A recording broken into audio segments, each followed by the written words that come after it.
Hi guys, may konting tip tayo guys about sa mga mag-asawa or partner. Hindi lang sa partner, sa mga mag-jowa or maka-live-in. Ito ang mga tips ko sa iyo guys. Una-una, huwag mong ikukwento sa pamilya mo ang pagkakamali ng partner o asawa mo. Bakit? Kasi ikaw darating ng time o darating ng araw, mapapatawad mo pa rin siya. Pero,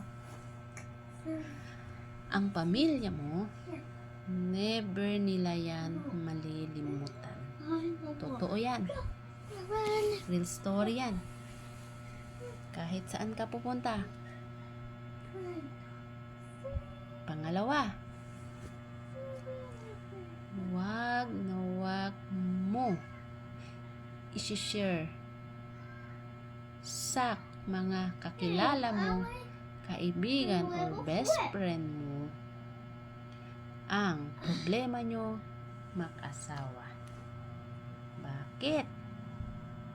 Hindi lahat ng kaibigan or best friend ay mabait sa'yo.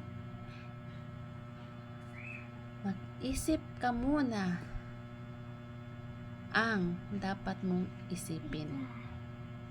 Dahil kayo lang ang mag-aayos, kayo lang ang magpapatawaran, kayong dalawang mag-asawa, wala nang iba. Pangatlo, ito na.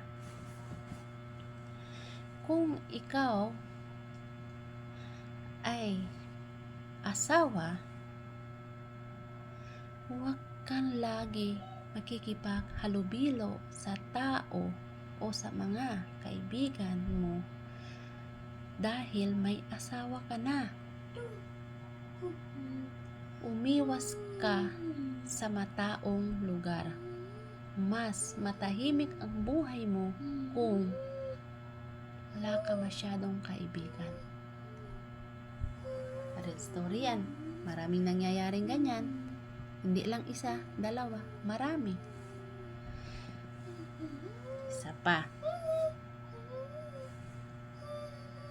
Away mag-asawa, huwag ikalat sa social media. Pwede nyo naman i-post kahit anong video or magsasalita kayo sa harap. Tulad ko, magsasalita ko sa harap ng kamera. Or magko-content kayo or magpipicture kayo. Pero problema ng mag-asawa nyo, wag. Nakakahiya yun. Dahil maraming marites. Hindi lang marites ng mga kapitbahay, kahit ano. Maraming marites sa social media. Gusto nila malalaman ang buhay mo, kung anong nangyari sa buhay mo.